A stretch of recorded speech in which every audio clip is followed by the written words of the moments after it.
तो 95 अबव पक्का।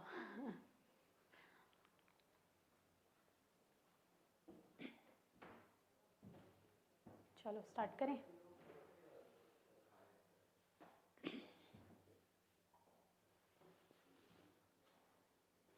बैठो। लास्ट क्लास में यहाँ तक समझा दिया था क्या? यहाँ तक कवर हो गया था।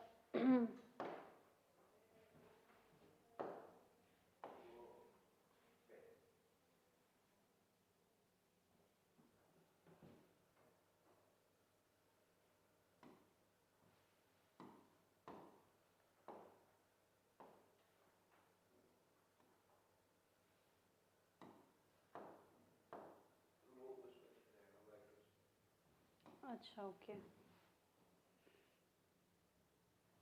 यहाँ से स्टार्ट करना था। इससे पहले तक याद हो गया? पढ़ लिया? याद नहीं हुआ।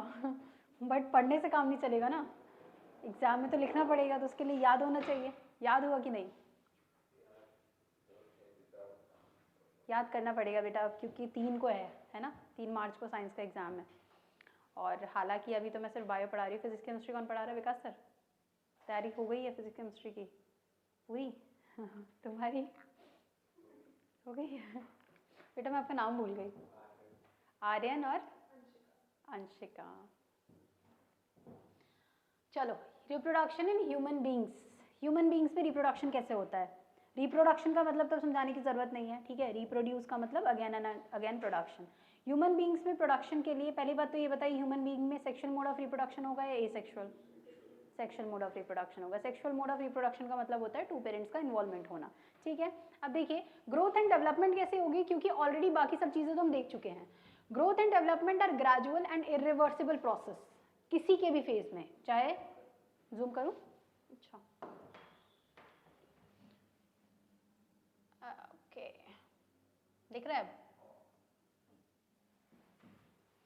ग्रोथ एंड डेवलपमेंट चाहे वो ह्यूमन बीइंग का हो, चाहे वो किसी छोटे ऑर्गेनिज्म का हो, माइक्रो ऑर्गेनिज्म का हो, किसी भी फेज में growth and development is irreversible. Irreversible होता है ऑब्वियसली। अब आप बड़े हो गए हो, अभी आप 16, 15, 16, 17 की फेज में होगे सब लोग, 14, 15 वाले फेज में होगे 10th स्टैंडर्ड में। वापस से जाकर के 2 साल के हो सकते हो किसी भी हाल में, कैसे भी कुछ भी प्रोसेस इन्वॉल्व कर लो, नहीं हो सकते। तो it means it's a irreversible process, ठीक है। ग्रेजुअल होता है, धीरे धीरे होता है। जब 2 साल के थे धीरे धीरे बढ़ना स्टार्ट किए, 15 साल लगे 15 साल के होने में, है ना। एकदम से नहीं ग्रोथ हुई ना आपकी, तो एकदम से ग्रोथ नहीं होती आपकी। ग्रोथ एक ग्रेजुअल प्रोसेस है, धीरे धीरे करके होता है और इरिवर्सिबल प्रोसेस है। Size and complexity of body increases gradually. Body का जो साइज है और कॉम्प्लेक्सिटी है, मतलब हमारी बॉडी कॉम्प्लेक्स है ना, हम कॉम्प्लेक्स ऑर्गेनिज्म है, तो कॉम्प्लेक्सिटी और साइज दोनों ही ग्रेजुअली इंक्रीज करता है, धीरे धीरे इंक्रीज करता है। और कैसे होता है? इरिवर्सिबल प्रोसेस होता है। Growth in humans are divided into following stages. इस तरीके से ये 4 फेजेस में आपकी ग्रोथ को, ह्यूमन की ग्रोथ को डिवाइड किया गया है। क्या हो रहा है ये? लास्ट वाली क्लास में तो ऐसा कुछ नहीं हो रहा था। पेन दूसरा वाला खोला हुआ शायद, इसलिए। क्यों खोला ये? चलने में दिक्कत हो रही है इसको। आ जाओ ठीक करो उसको।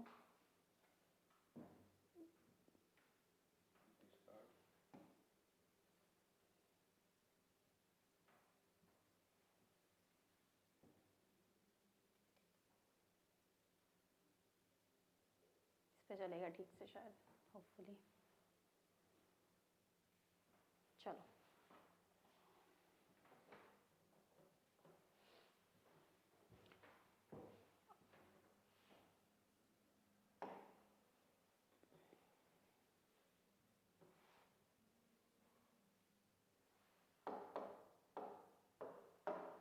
ये पहला फेज है आपका। तो इस तरीके से आपका डेवलपमेंट होता है। ये 4 फेजेस में आपकी बॉडी, आपकी लाइफ स्पैन डिवाइडेड है। पहला होता है इन्फेंट। इन्फेंट का मतलब नवजात शिशु बोलते हैं जिसको, जब बेबी बॉर्न होता है उसको इन्फेंट बोला जाता है। फिर होता है टॉडलर। टॉडलर जब आप अपने घुटनों पे चलते हैं, टॉडलर होते हैं वो आप, यानी 2 से 3 साल तक का बच्चा टॉडलर होता है। उसके बाद होते हैं एडोलेसेंट, जो फेज़ आपकी अभी चल रही है, जैसे आप टीन एज और बोलते हैं, जिस टाइम पे आपकी प्यूबर्टी आती है जिस फेज़ में, उसे एडोलसेंट बोलते हैं। एडोलसेंट के बाद आपका आता है एडल्टहुड। एक बार आपका 20 खत्म हुआ, व्हेन यू एंटर्स इन 28, 21, तब आप एडल्टहुड फेज़ में आ जाते हैं। 21 से लेकर के 35 साल तक आप एडल्टहुड में रहते हैं, 40 साल तक। उसके बाद आपका बुढ़ापा आना, डिहाइसेंस आना स्टार्ट हो जाता है, ठीक है। तो इन्फेंट क्या होता है? Children between 1 month to 1 year, 1 साल 1 महीने से लेकर के 1 साल का बच्चा आपका क्या कहलाता है? इन्फेंट कहलाता है। टॉडलर क्या होता है? 1 साल से 4 साल का बच्चा टॉडलर कहलाता है। फास्ट ग्रोइंग पीरियड है, ग्रोथ सबसे ज्यादा होती है इसमें। ग्रोथ किस फेज में? दोनों फेज में, फिजिकली और मेंटली दोनों फेज में बच्चा सबसे ज्यादा इसमें ग्रोथ शो करता है। Children learn to balance the body धीरे धीरे बच्चा खड़ा होता है, गिरता है, फिर खड़ा होता है, गिरता है, ये बैलेंसिंग बॉडी की सीखता है इस फेज में, टॉडलर वाले फेज में।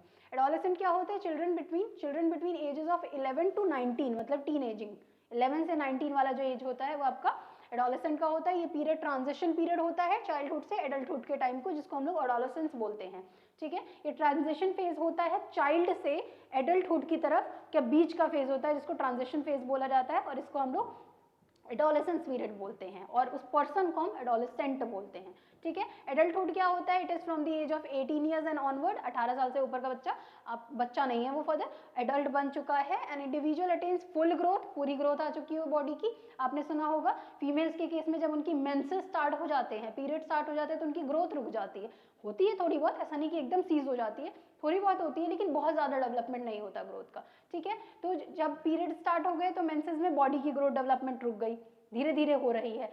सेम एज फॉर बॉयज, जैसे 18-19 क्रॉस करते हैं तो उनका एडल्टहुड वाला फेज आना स्टार्ट हो जाता है, एडोलेसेंस खत्म हो जाता है, बॉडी की ग्रोथ अटेन हो चुकी होती है, अब जितनी आनी थी आ गई, अब थोड़ी बहुत ग्रोथ होगी, बहुत ज्यादा ग्रोथ नहीं होगी, ठीक है। इमोशनली स्टेबिलिटी आनी स्टार्ट हो जाती है आफ्टर द एज ऑफ 20। वह बोलोगे नहीं मैम हमारी नहीं आई, आजकल के लोगों में नहीं आ रही है, ट्रू है, नहीं आ रही है। आजकल के 25 साल तक के भी लोग वैसे ही बिहेव कर रहे हैं जैसे टीनेजर्स हो 15 ईयर्स के, वो आपके एनवायरनमेंट का फर्क है, क्योंकि आप उस एनवायरनमेंट में रह रहे हैं। बट वैसे आपके पास बुद्धि आ जानी चाहिए थी, आपके एनवायरनमेंट की वजह से। एनवायरनमेंट भी इसमें बहुत बड़ा रोल, अच्छा रोल प्ले करता है। अगर आप जिस एनवायरनमेंट में जैसे रहते हैं उस हिसाब से आपके ब्रेन का डेवलपमेंट होता है, ब्रेन काम करना स्टार्ट करता है।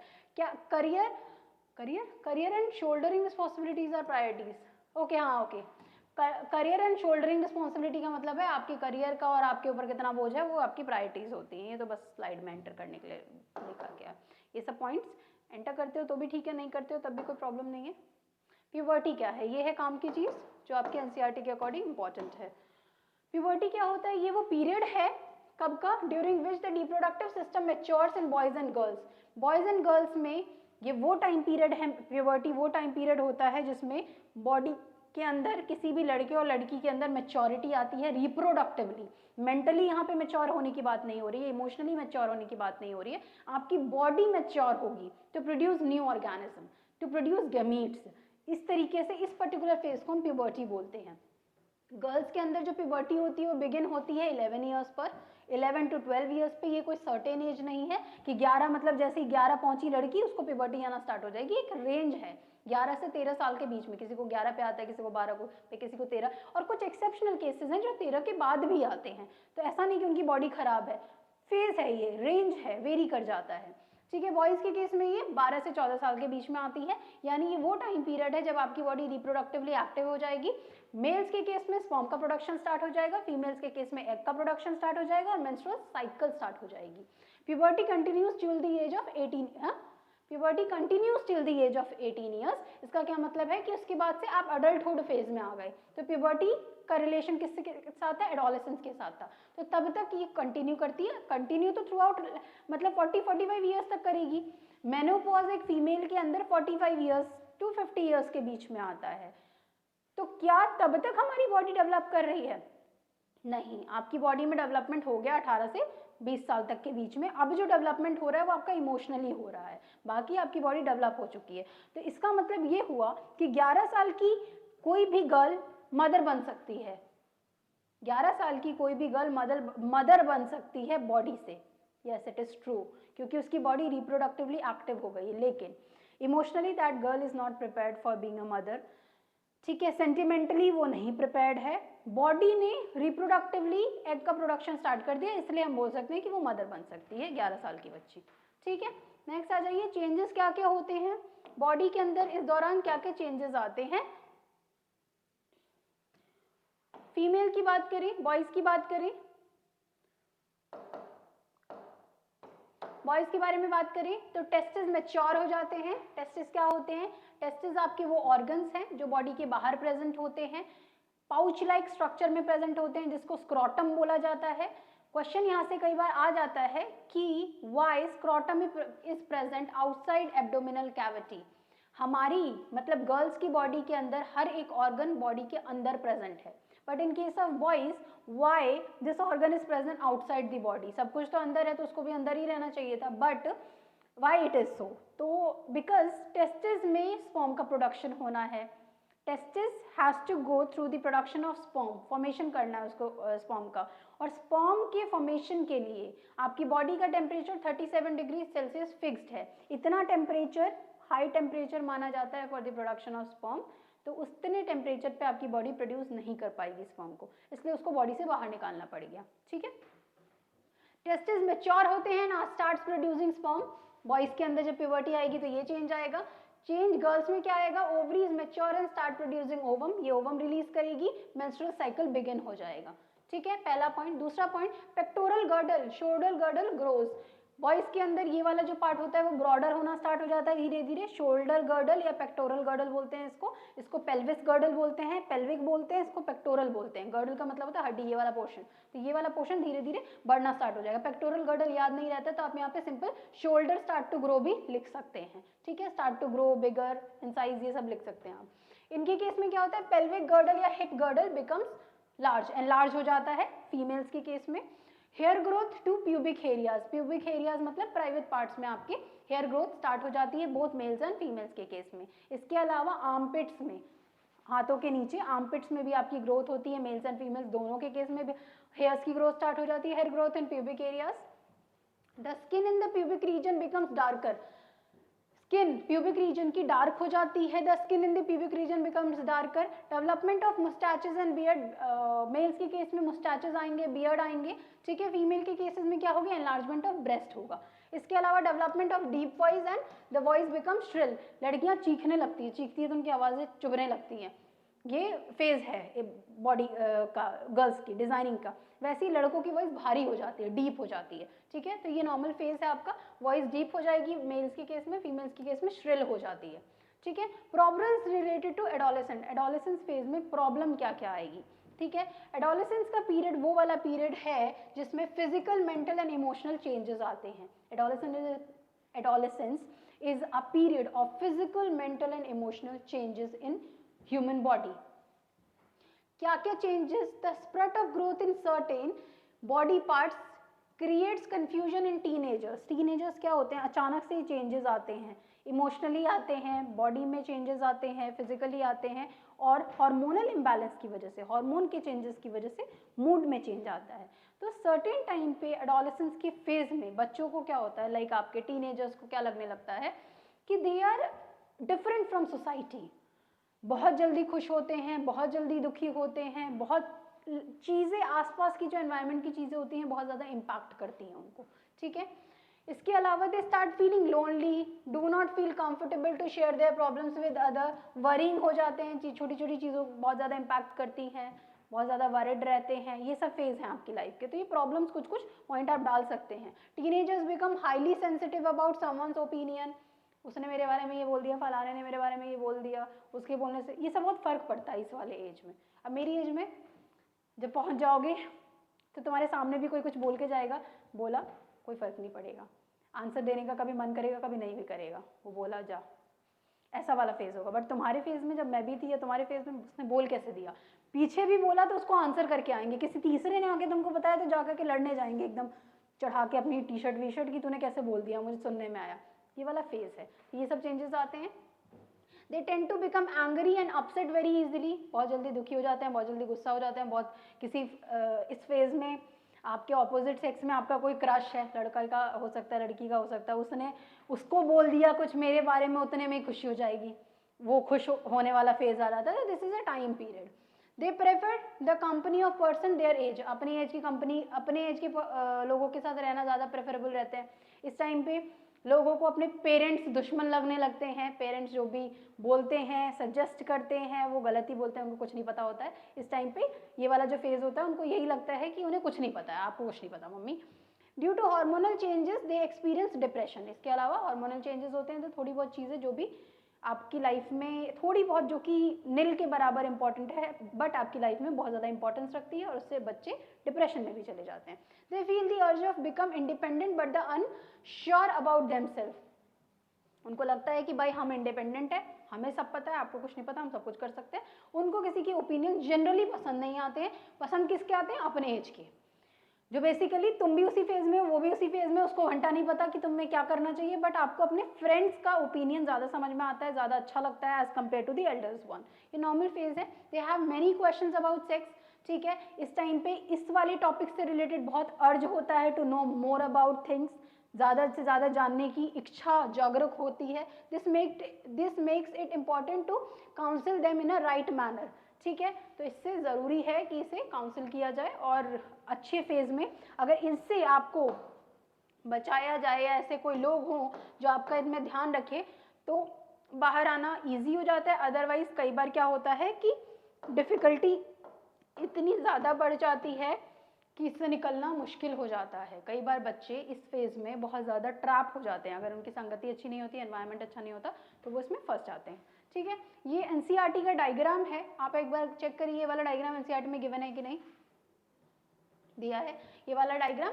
कई बार क्या होता है, आपसे पूरा डायग्राम बनाने की ज़रूरत नहीं है, पूरा डायग्राम कॉपी पेस्ट करने की ज़रूरत नहीं है।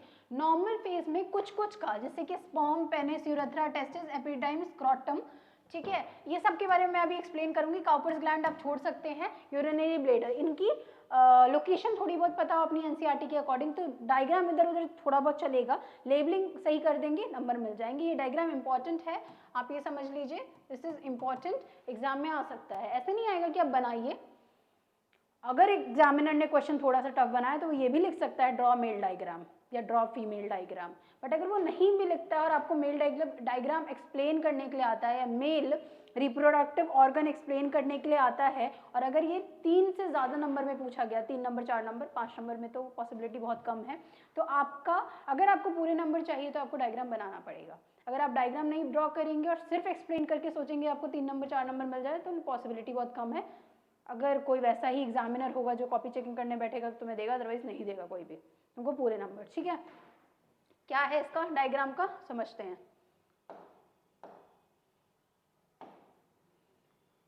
ये आ जाते हैं, थोड़ा सा छोटा कर दिया मैंने, ऊपर से देखते जाएंगे और नीचे समझते जाएंगे। ठीक है, तुम्हें दिख रहा है ना, बाद में तो ऑनलाइन वाले जूम करके देख लेंगे। देखिए, टेस्टिस यानी टेस्टिकल्स जिसको बोलते हैं, टेस्टिस क्या होते हैं, वो आपके वो पाउच, वो ऑर्गन है जो कि स्पर्म का फॉर्मेशन करेगा। टेस्टिस आपका रिप्रोडक्टिव ऑर्गन है, मेल रिप्रोडक्टिव ऑर्गन है जो स्पर्म का फॉर्मेशन करेगा, जिसको हम लोग टेस्टिकल्स भी होते हैं कहते हैं। अ पेयर ऑफ टेस्टिस होता है, मतलब 2 प्रेजेंट होता है मेल बॉडी के अंदर। कहाँ प्रेजेंट होता है? Located below abdomen in the scrotal sac called scrotum. Body के बाहर, बॉडी कैविटी मतलब अंदर वाली कैविटी के बाहर प्रेजेंट होता है, जिसको एक पाउच जैसे स्ट्रक्चर में, जिसको हम स्क्रोटम बोलते हैं, वहाँ पे 2 testis, a pair of testis present है।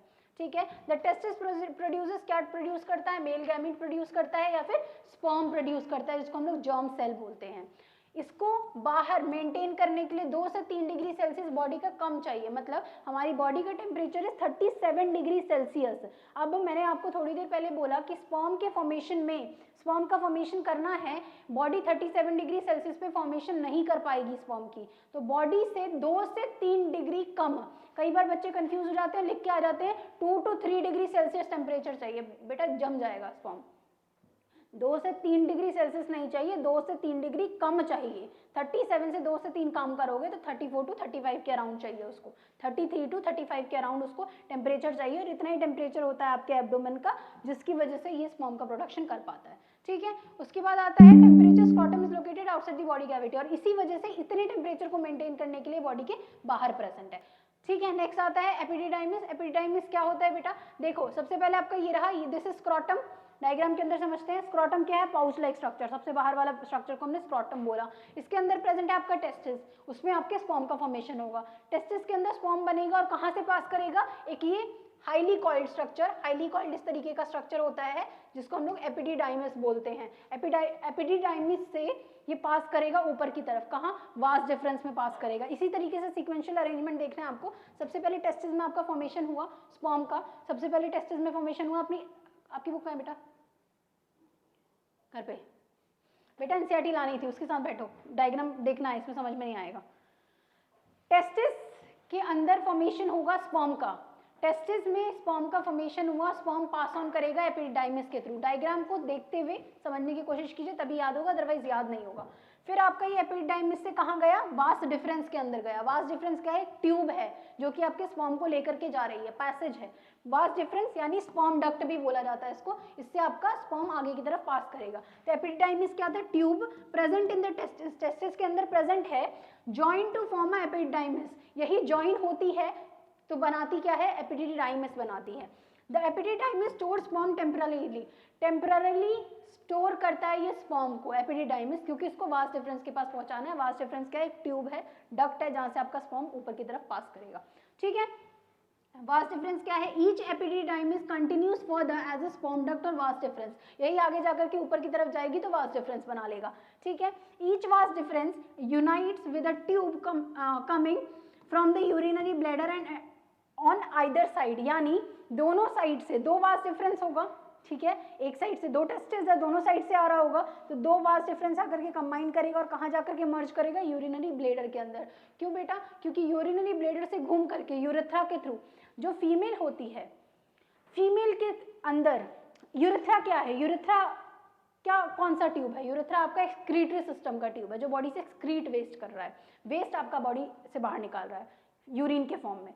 तो फीमेल के अंदर दो ओपनिंग्स प्रेजेंट होती हैं, एक होती है यूरेथ्रल ओपनिंग जिससे यूरिन बाहर निकलता है, एक होता है वजाइनल ओपनिंग जिससे स्पर्म अंदर एंटर करता है। तो दो सेपरेट ओपनिंग है in case of female, but in case of males there is a single opening, एक ही ओपनिंग है जिससे आपका यूरिन भी बाहर निकल रहा है, जिससे स्पर्म भी बाहर निकल रहा है। तो स्पर्म एंड यूरिन को निकालने के लिए एक सिंगल पैसेज है, तो सिंगल पैसेज है तो आकर के जोड़ना पड़ेगा ना इसको, दोनों वास डिफरेंस को आकर के एक जगह कनेक्ट करना पड़ेगा यूरेथ्रा के अंदर।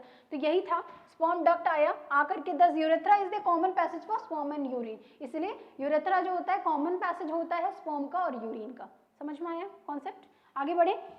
इसके बाद क्या आया? सेमिनल वेसाइकल आया। सेमिनल वेसाइकल क्या है? वेसाइकल, ग्लैंड, ग्लैंड से हम क्या समझते हैं बेटा? ग्लैंड क्या होता है? ग्लैंड वो ऑर्गन होता है जो कुछ ना कुछ सिक्रीट करता है, कुछ केमिकल सिक्रीट करता है, और उस केमिकल को हम हार्मोन कहते हैं, या उस केमिकल को हम क्या कहते हैं? नॉर्मल सिक्रीटरी फ्लूइड बोलते हैं। ठीक है, तो ग्लैंड का मतलब ये होता है वो कुछ ना कुछ सिक्रीट करेगा, सिंपल, इससे ज़्यादा आपको कुछ नहीं समझना है। अब ग्लैंड आपका कुछ ना कुछ सिक्रीट कर रहा है, तो seminal vesicle, prostate gland and Cowper's gland एक साथ लिखा हुआ है, एक साथ आपकी उसमें एनसीईआरटी में भी गिवन है। ठीक है, बहुत ज़्यादा डिटेल में काउपर वगैरह नहीं दिया हुआ है, आप चाहें तो मेंशन कर सकते हैं, डायग्राम में रहने दे सकते हैं, सेमिनल वेसाइकल उसमें लिखा हुआ है ना। तो इसका क्या मतलब है? Prostate gland and seminal vesicle. देखो बेटा, स्पर्म इतनी दूर से आ रहा है, ठीक है, स्पर्म इतनी दूर से आ रहा है तो उसको खाना पीना चाहिए भाई।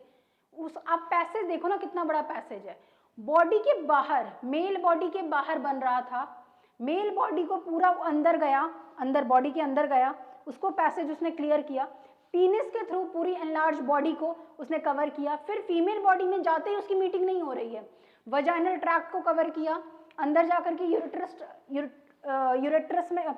में गया, यूट्रस के बाद वो फेलोपियन ट्यूब तक पहुंचा, फेलोपियन ट्यूब में जाकर के उसकी मीटिंग होगी। मैंने आपको लास्ट क्लास में बताया था कि एक फिक्स साइट है, ऐसा नहीं है कि कहीं पे भी मीटिंग हो जाएगी, फेलोपियन ट्यूब तक उसको पहुंचना है, तो खाना पीना चाहिए होगा ना, कैसे जाएगा? स्विम करता हुआ जा रहा है, एनर्जी चाहिए होगी, तो उसको एनर्जी कौन प्रोवाइड करेगा? ये वेसिकल्स प्रोवाइड करेंगे।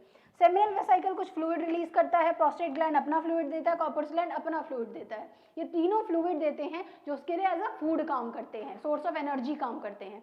जितने थ्रू आउट जहाँ तक जाकर के वो रुकेगा फेलोपियन ट्यूब तक, वहाँ तक उसको as a source of energy काम करेंगे ये सारे सिक्रीशंस। ठीक है, तो स्पर्म एक सेल है, राइट, लेकिन सेल अकेला बॉडी से बाहर नहीं निकल सकता मेल बॉडी से। क्यों? क्योंकि सेल को बहुत बड़ा लंबा रास्ता कवर करना है, तो इसलिए उसको फ्लूइड की ज़रूरत पड़ती है। एक ये रीज़न है खाने पीने के लिए। दूसरा, ल्यूब्रिकेशन प्रोवाइड करने के लिए। ल्यूब्रिकेशन का क्या मतलब होता है? चिकनाहट प्रोवाइड करने के लिए। नॉर्मली आपकी बॉडी देखो, नेचर ने अगर सिंपली आपको बोल दिया होता कि आपको ये काम करना है, लाइक फॉर एग्जाम्पल नेचर ने कहीं हमें लिखा होता कि कंटिन्यूटी को मेंटेन करने के लिए रिप्रोड्यूस करना जरूरी है, कहीं पे बस किताब में लिखा होता, तो कोई नहीं करता ऐसा, ठीक है। कोई भी चीज, किसी भी चीज में जब तक कि ह्यूमन नेचर है, unless and until you enjoy that process, you never do, you never does, right. जब तक हम किसी भी प्रोसेस को करने में हमारा मन नहीं लगता, जब तक हम किसी प्रोसेस को करने में एंजॉय फील नहीं करते, तब तक हम नहीं करते। ये ह्यूमन नेचर है। कहीं बस किताबों में बहुत कुछ लिखा हुआ है, यहाँ पे देखो इतनी सारी स्लिप्स लगी हुई हैं, ठीक है, ये हैं ज्ञान वाली बातें, हर जगह आप ज्ञान पे देखते हैं, दीवारों पे लगी रहती है, बट हम कब करते हैं, जब हमारा इंटरेस्ट आता है। आपका पढ़ने का मन करेगा तो आप पढ़ोगे, अदरवाइज बहुत ज्ञान है समाज में, बट आप नहीं करोगे जब तक आपका खुद का मन नहीं करेगा। सेम चीज़ है, रिप्रोडक्शन कहीं लिखा होता, किसी ने लिख दिया होता कि भाई प्रजनन करना जरूरी है, रिप्रोडक्शन करना जरूरी है अगर आपको कंटिन्यूटी चाहिए, स्टिल हम नहीं करते। सारे ज्ञान के बाद भी हम नहीं करते अगर हम एंजॉय नहीं करते। तो ये प्रोसेस को इंजॉयबल बनाने के लिए नेचर ने ये मैकेनिज्म सेट किया। और वो किस तरीके, किसी भी चीज़ में जब फ्रिक्शन लगता है तो हीट जनरेट होती है। दो चीज़ें, आप हाथ को रब करो, 5 मिनट तक रब करो, हीट जनरेट होगी। तो किसी भी चीज़ में जब फ्रिक्शन, दो चीज़ें घिसती है आपस में, तो हीट जनरेट होता है। To avoid that friction, heat generate होता है, मतलब कुछ टाइम के बाद आपको मजा नहीं आएगा। मतलब अगर आपको मैं बोलूँ कि बस पूरे दिन आप ऐसे घिसते रहो हाथ, तो एक टाइम के बाद आप रुक जाओगे, राइट। तो फ्रिक्शन जहाँ क्रिएट होता है वहाँ हीट क्रिएट होती है, हीट क्रिएट होती है तो वहाँ पे मजा नहीं आता। उस चीज़ को, प्रोसेस को ऑपोजिट करने के लिए नेचर ने ल्यूब्रिकेशन प्रोवाइड किया। मेल बॉडी से स्पर्म के साथ ल्यूब्रिकेटिंग एजेंट्स आते हैं, ल्यूब्रिकेशन आता है, जिसकी वजह से फ्रिक्शन रिड्यूस हो जाता है। फ्रिक्शन रिड्यूस होता है तो उस प्रोसेस में कपल को एंजॉयमेंट फील होता है, जिसकी वजह से वो प्रोसेस करते हैं, ठीक है। तो यहाँ पे देखिए सेमिनल वेसिकल, उसके लिए कौन कौन रिस्पॉन्सिबल है, ये 3 ऑर्गन्स रिस्पॉन्सिबल है, ये 3 ग्लैंड रिस्पॉन्सिबल है, जिनके सिक्रीशंस बॉडी से बाहर आएंगे। The seminal vesicle produces a secretion which is responsible for the transport of sperm, sperm के ट्रांसपोर्ट के लिए रिस्पॉन्सिबल होगा सेमिनल वेसिकल का सिक्रीशन। नेक्स्ट आएगा, इट इज बाइलोब, प्रोस्टेट क्या है, इट इज बाइलोब स्ट्रक्चर, इतना लिखने की जरूरत नहीं, बस मैंने पॉइंट लिखना है, विच सराउंड्स द यूरेथ्रा, यूरेथ्रा के आसपास होता है। It pores the alkaline secretion of the into the semen, semen के अंदर अल्कलाइन सिक्रीशन को पोर करता है। अब पहले ये समझिए, इसको समझिए कि क्या है, स्पर्म आ रहा था, ठीक है, plus seminal vesicle, seminal vesicle का सिक्रीशन, प्लस प्रोस्टेट ग्लैंड का सिक्रीशन, प्लस काउपर्स ग्लैंड का सिक्रीशन, ये तीनों मिला करके क्या बना रहे हैं, सीमन बना रहे हैं। तो जब एक इजैकुलेशन में कोइटस, कोइटस अब समझेंगे आप नॉर्मल, कोइटस इंटरकोर्स, नॉर्मल भाषा में सेक्स बोलेंगे जिसको, तो आप नहीं लिख सकते, ये टर्म नहीं लिख सकते आप अपने एग्जाम में, आपको कोइटस लिखना पड़ेगा, आपको इंटरकोर्स लिखना पड़ेगा।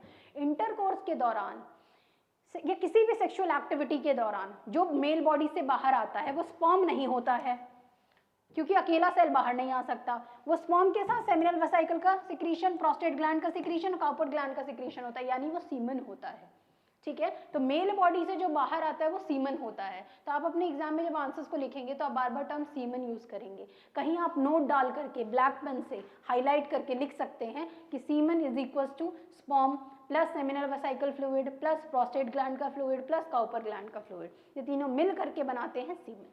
कॉन्सेप्ट समझ में आया? प्रोस्टेट ग्लैंड में अल्कलाइन सिक्रीशन रिलीज करेगा सीमन के साथ जो बाहर आएगा। काउपर ग्लैंड क्या होता है, these are 2 small avoid glands हैं, अवॉइड लिखने की जरूरत है, अवॉइड का मतलब ओवल शेप का ग्लैंड है, ठीक है। ओपन हो रहा है यूरेथ्रा के अंदर, यूरेथ्रा में आ रहा है, क्योंकि बेटा मैंने अभी आपको बताया कि सीमन यानी स्पर्म और यूरिन के आने का एक ही सिंगल पैसेज है मेल बॉडी के अंदर, तो ये आकर के वहीं पे आएंगे, सारे के सारे सब अपना अपना सिक्रीशन वहीं पे देंगे और वहां से वो बाहर आएगा, ठीक है। They open into urethra, their secretion serves as lubricant, और इसका सिक्रीशन काउपर ग्लैंड का सिक्रीशन लुब्रिकेंट का काम करता है। लुब्रिकेंट का मतलब होता है चिकनाहट, किसी भी चीज में फ्रिक्शन क्रिएट हो रहा है तो उसको चिकनाहट देने के लिए हम इसका यूज करते हैं। पीनिस क्या होता है, the urethra passes through the penis, penis क्या है, पीनिस आउटर कवरिंग है जो कि मेल बॉडी का एक्सटर्नल जेनाइटेलिया बोला जाता है, फीमेल बॉडी के अंदर एक्सटर्नल जेनाइटेलिया होता है वजाइना, मेल बॉडी के अंदर या जिसको वल्वा बोलते हैं, मेल बॉडी के अंदर एक्सटर्नल जेनाइटेलिया होता है पीनिस, पीनिस यूरेथ्रा को कवर करता है, ठीक है। इट कैरीज आइदर यूरिन और सीमन एट अ टाइम, एक टाइम पे एक ही। अब यहाँ से सवाल आता है at a time is a very point, at a time अगर आप भूल गए तो गड़बड़ हो जाएगी। जैसे मेल बॉडी के अंदर क्योंकि कॉमन पैसेज है तो एक ही चीज़ को अलाउ करता है, या तो मेल बॉडी यूरिनेट कर रही होगी या मेल बॉडी सीमन का प्रोडक्शन कर रही होगी। कॉमन पैसेज होने की वजह से ऐसा नहीं है कि एक ही टाइम पर दोनों का रिलीज हो रहा हो। अगर कोई सेक्सुअल एक्टिविटी चल रही है, कोई इंटरकोर्स चल रहा है, क्वार्टर्स चल रहा है, कोई भी सेक्सुअल एक्टिविटी चल रही है, उस टाइम पे मेल बॉडी से यूरिन बाहर नहीं आता है। अगर यूरिनेशन हो रहा है तो उस टाइम पे कोई सेक्सुअल एक्टिविटी नहीं होगी, यानी सीमन बाहर नहीं आएगा।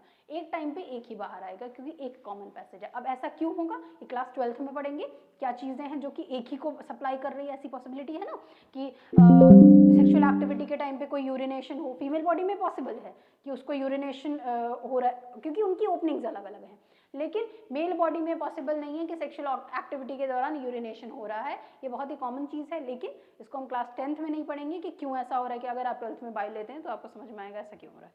ठीक है, नेक्स्ट। यहाँ तक कोई डाउट है दोनों में से किसी को? नहीं? चलिए, ये है फीमेल रिप्रोडक्टिव सिस्टम डायग्राम, जो कि एनसीईआरटी का डायग्राम है। अगेन इंपॉर्टेंट है एंड बहुत ईजी है, कुछ नहीं करना है तुमको, बस कुछ भी नहीं करना है, बहुत ईजी सा डायग्राम है। अभी मैं बना के दिखाऊं, यहाँ पे छोटा सा ऐसे करना है आपको। ठीक है, दो पैसेज बनाना है सिंपल सा। यहाँ पे आपको ओवरी के बहुत रफ सा बना के दिखा रही हूँ। ठीक है, ऐसा भी बना दोगे तो चल जाएगा, कोई इशू नहीं है। ठीक है, ऐसे करके आप ओपनिंग बना देंगे और यहाँ से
अभी कहाँ तक हुआ है कैसे पता चलेगा?